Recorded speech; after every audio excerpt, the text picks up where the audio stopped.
মনে রাখিস, এই বর্ষার নদীর ঘাট কিন্তু শুধু মাছ ধরার কোনো সাধারণ জায়গা নয়। আজকের এই রান্না শুধু কোনো সাধারণ খাবার নয় রে, এ হলো আমাদের পুরো গ্রামকে একজোট করার চমৎকার এক মাধ্যম।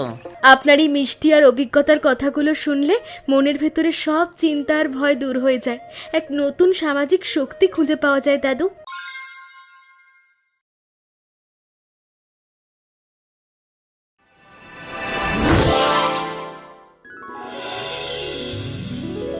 রতন ভাই, এই ভোরের এই ঠান্ডা বাতাস থাকতে থাকতে এই জালের কোণটা এই ওদিকের খুঁটির সাথে শক্ত করে বেঁধে নাও।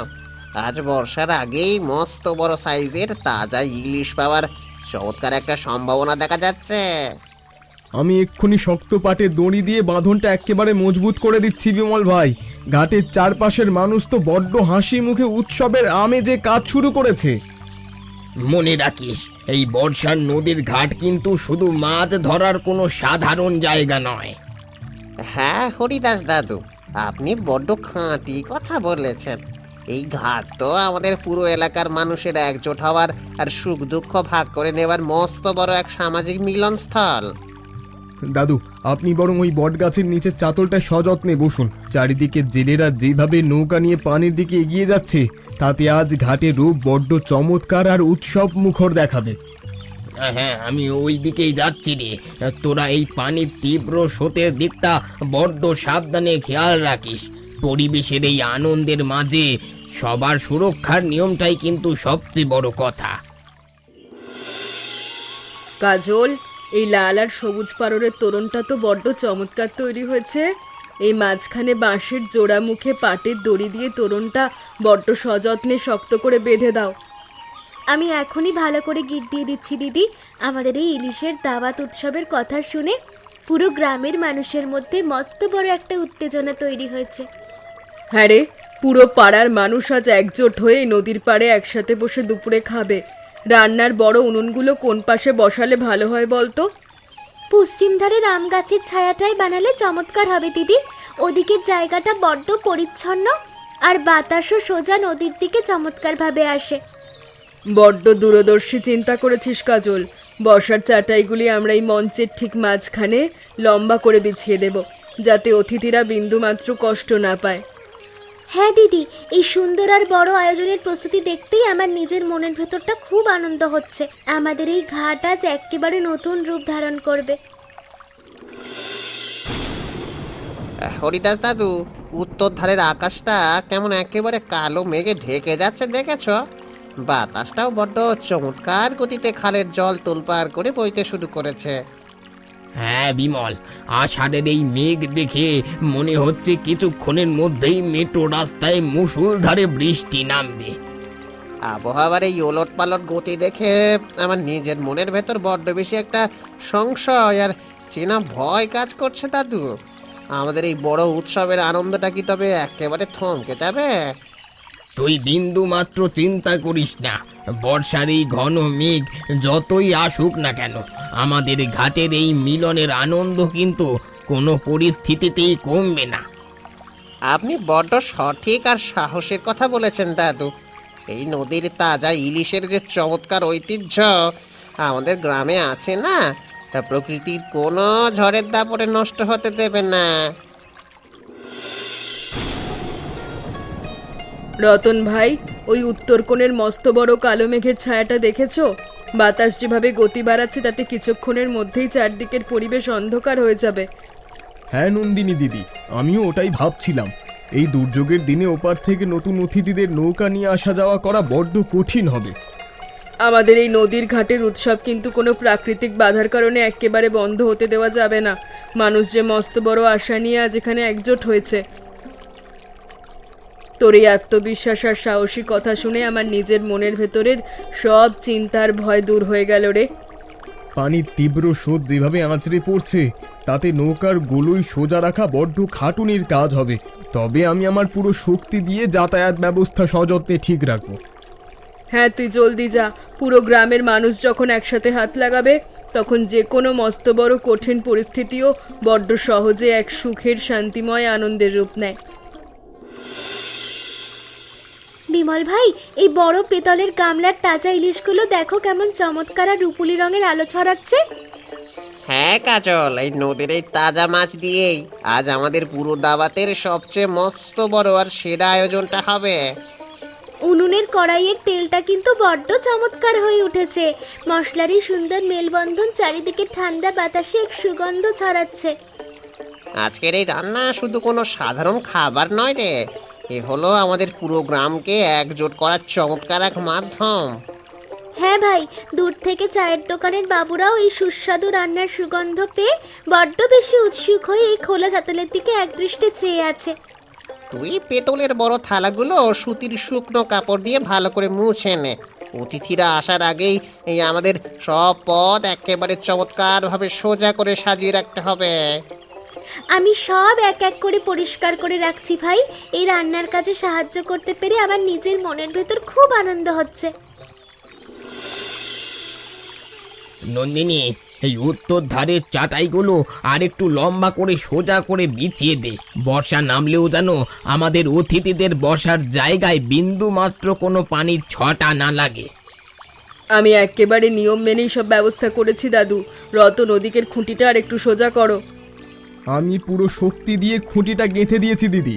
বাতাস যতই বাড়ুক এই ত্বরণ একেবারে পাথরের মতো স্থির থাকবে। তোদের এই একতা আর নিখাত ভালোবাসা দেখে আমার বড্ড আনন্দ হচ্ছে রে।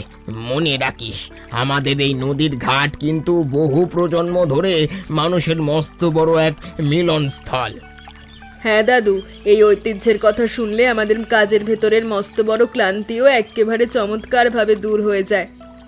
ঘাটের ওই পশ্চিম সীমানায় হ্যারিকেনের আলোটা আরেকটু বাড়িয়ে ঝুলিয়ে দেওয়া দরকার। সন্ধ্যার অন্ধকার যেভাবে নামছে তাতে চারপাশটা চমৎকার পরিষ্কার রাখা বড্ড বেশি প্রয়োজন। তুই বড্ড খাঁটি কথা বলেছিস। চলো আমরা সবাই মিলে এবার রান্নার কোণটার দিকেই যাই। বিমল এতক্ষণে তাজা মাছের চমৎকার সব পদ থালায় গুছিয়ে ফেলেছে। রতন ভাই, খালের ধারের এই তীব্র বাতাস আর মেঘের ঘন রূপ দেখে তো মনে হচ্ছে কিছুক্ষণের মধ্যেই মেঠো রাস্তায় মস্ত বড় তুফান আর মুষলধারে বৃষ্টি নামবে। হ্যাঁ হ্যাঁ বিমল ভাই, পানির স্রোত যেভাবে আঁচড়ে পড়ছে তাতে ঘাটের ছোট তক্তাগুলো একেবারে সোজা রাখা বড্ড কঠিন হচ্ছে। আমাদের এই বড় উৎসবের আয়োজনটা কি তবে এই দুর্যোগের দাপটে মাঝপথে নষ্ট হয়ে যাবে? মানুষের এত খাটুনির ফল বিন্দুমাত্র মারা যাক, তা আমি একদম চাই না। ওসব একদম ভেবো না ভাই।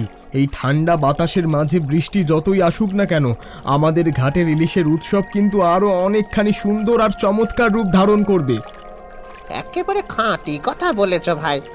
দুর্যোগ যত বাড়ে আমাদের রানীগঞ্জের মানুষের ভেতরের একতা আর কাজের উত্তেজনাও বড্ড চমৎকার গতিতে তত বেশি বেশি উপচে পড়ে।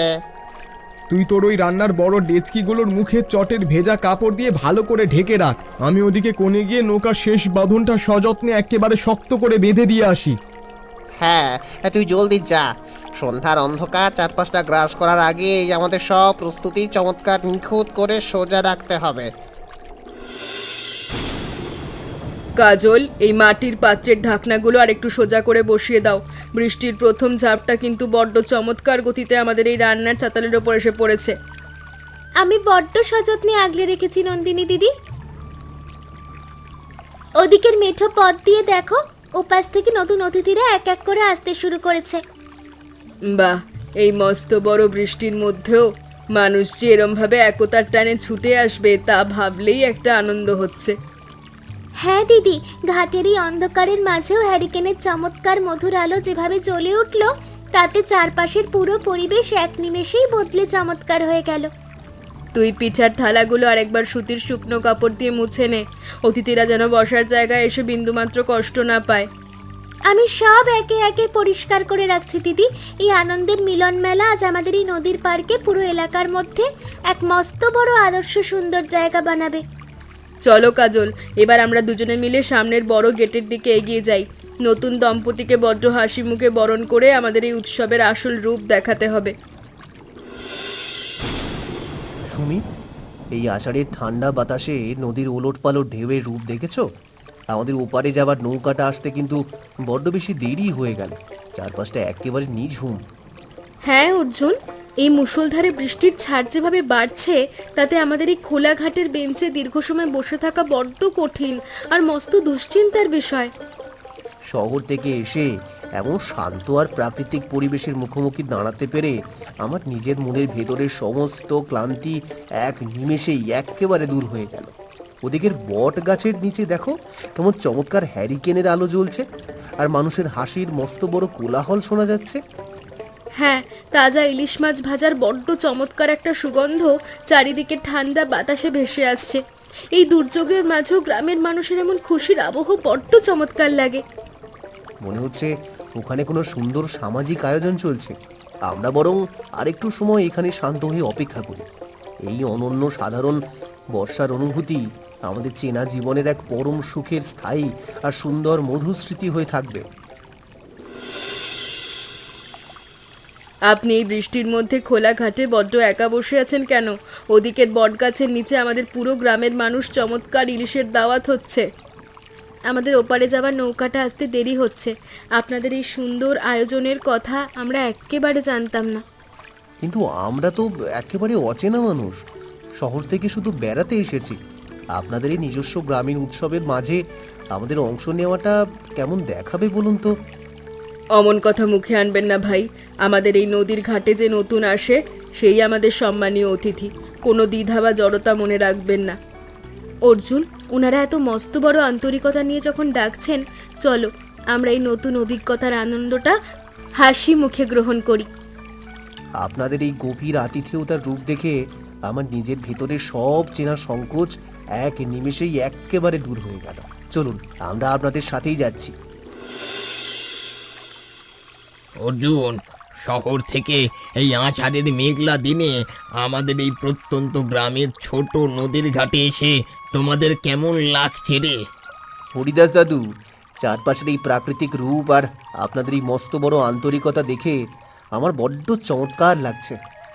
দাদু, এই দুর্যোগের ঠান্ডা আবহাওয়ার মধ্যেও পুরো গ্রামের মানুষ যেভাবে একজোট হয়ে আনন্দ হচ্ছে তা আমাদের চেনা শহরে একদম দেখা যায় না। ওটাই তো আমাদের এই রানীগঞ্জের আসল রূপ। এই ইলিশের উৎসব আমাদের বহু বছরের পুরনো এক চমৎকার ঐতিহ্য। এই উৎসবের মূল উদ্দেশ্য কি শুধু একসাথে খাবার খাওয়া দাদু, নাকি এর পেছনে অন্য কোনো গভীর সামাজিক মেলবন্ধনের মস্ত বড় সুন্দর গল্প লুকিয়ে আছে? একেবারে সঠিক প্রশ্ন করেছিস বাবা। এই ঘাট হলো মানুষের মনের ভেতরের সব ভেদাভেদ ভুলে এক পরম সুখের শান্তিময় একতার চমৎকার আলো জ্বালানোর আসল জায়গা। আপনার এই মিষ্টি আর অভিজ্ঞতার কথাগুলো শুনলে মনের ভেতরে সব চিন্তা আর ভয় দূর হয়ে যায়। এক নতুন সামাজিক শক্তি খুঁজে পাওয়া যায় দাদু। তোরা এখন আর অন্য কোনো জায়গার অচেনা মানুষ নোস। আজ থেকে তোরা আমাদের এই বড় পরিবারের অংশ। চলো চলো, বিমলা তক্ষণে সব গরম পথ সাজিয়ে ফেলেছে। এই লাল চেলির ওপর রাখা এই গরম ভাপা ইলিশের পাত্রটা একটু ওদিকে চাতালের দিকে বড্ড সযতনে একেবারে সরিয়ে রাখো। বিমল ভাই, আমাদের নতুন অতিথিরা তো হরিদাসের সাথে কথা বলতে বলতে রান্নার কোণের দিকে ধীর পায়ে এগিয়ে আসছে। আসুন আসুন ভাই আসুন, এই নদীর এই একেবারে তাজা ইলিশের রান্নাটা নিজের চোখে একবার চমৎকার করে দেখে নিন। হ্যাঁ, বাহ, মশলার এই চমৎকার মেলবন্ধন, রান্নার এই সুন্দর পরিষ্কার পরিচ্ছন্ন রূপটা দূর থেকেই আমাদের পুরো মনকে একেবারে জয় করে নিয়েছে ভাই। বিমল ভাই, এই গরম তেলের মাঝে টুকরোগুলো যেভাবে লালচে হয়ে ভাজা হচ্ছে, এ তো দারুণ লাগছে। তোমার এই চমৎকার আর সাহসী কথা শুনে আমার নিজের ভেতরের সমস্ত বড় জড়তা এক নিমেষেই একেবারে চমৎকারভাবে দূর হয়ে গেল। না, আপনারা বসার মাটির চাতালটায় গিয়ে শান্ত হয়ে বসুন। কাজল, তুই পেতলের বড় থালাগুলো সুতির শুকনো কাপড় দিয়ে বড্ড জলদি আর একবার ভালো করে পরিষ্কার করে ফেল। রতন ভাই, ওদিকের খালের ধারের চাতাল থেকে বড় চাটাইগুলো সামনের দিকে টেনে দাও। আমাদের সব অতিথি যেন আরাম করে একজোট হয়ে বসতে পারে। আমি সব চমৎকার করে বিছিয়ে দিয়েছি নন্দিনী দিদি। অর্জুন ভাই, আপনারা ওখানে বসতে বিন্দুমাত্র কোনো কষ্ট পাচ্ছেন না তো? একদম না রতন ভাই, আপনাদের এই বড় তোরণের নিচের পরিবেশটা বড্ড পরিচ্ছন্ন আর চমৎকার লাগছে। গ্রামের এত মানুষের হাসির মস্ত বড় কোলাহল মাঝে বসে মনে হচ্ছে আমরা এখন আর কোনো অচেনা ভ্রমণকারী নই, একেবারে আপনাদের গ্রামীণ সমাজের অংশ। আপনারা বড্ড সঠিক কথাই বলেছেন সুমি বোন। আমাদের এই নদীর ঘাটের ইলিশের দাওয়াত তো মানুষের মনের ভেতর সব চেনা জড়তা এক নিমিষেই দূর করে দেয়। বিমল ভাই, এবার বড় পেতলের থালাগুলো সবার চাতালের মাঝখানে বড্ড সযত্নে সোজা করে নিয়ে এসো। অতিথিরা সবাই খাবারের জন্য বড্ড বেশি কৌতূহলী হয়ে অপেক্ষা করছে। চলো রতন, এবার আমরা দুজনে মিলে পরিবেশনের প্রথম পর্বটা হাসি মুখে শুরু করি। চারদিকের মানুষের মেলবন্ধন দেখতে চমৎকার লাগছে। অর্জুন ভাই, এই সরিষা ইলিশের চমৎকার কাঁচটা আপনার পাতের ডান পাশে বড্ড সযত্নে একটু ঢেলে দিই। এই গরম ভাতের সাথে এই স্বাদ খেতে বড্ড চমৎকার লাগবে। বাহ বিমল ভাই, এই পদের রূপ আর চমৎকার সুগন্ধ আজ আমাদের পুরো ক্ষুধা একেবারে নতুন করে বাড়িয়ে দিল। কাজল বোন, আমরা শহর থেকে আসার সময় কিছু চমৎকার সন্দেশ এনেছিলাম, তোমরা সবাই খেও। ওমা, আপনারা আমাদের জন্য এত সুন্দর চমৎকার মিষ্টির সাথে এনেছেন বুঝি? এই দুর্যোগের আষাঢ়ের রাতে সবার সাথে খাবার ভাগ করে নেওয়ার এই যে চমৎকার মানসিকতা, এটাই আমাদের এই বড় উৎসবকে মস্ত বড় এক সফল রূপ দিল। যেখানে মানুষের মন এমন পরিষ্কার আর উদার থাকে, সেখানে যে কোনো মস্ত বড় প্রাকৃতিক দুর্যোগও এক নিমেষেই একেবারে চমৎকারভাবে মধুর হয়ে যায় ভাই। হ্যাঁ, পাড়ার ছোট ছেলেমেয়েরা তো আপনাদের এই মিষ্টির ছোঁয়া পেয়ে বড্ড হাসি মুখে এক কোণে বসে হাততালি দিতে শুরু করেছে। চমৎকার লাগছে।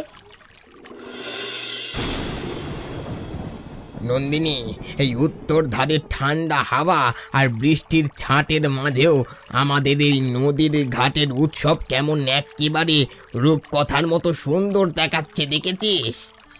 হ্যাঁ হরিদাস দাদু, অর্জুন ভাইয়া সুমি বোন তো আমাদের গ্রামীণ সংস্কৃতির সাথে একেবারে চমৎকারভাবে মিশে গেছে।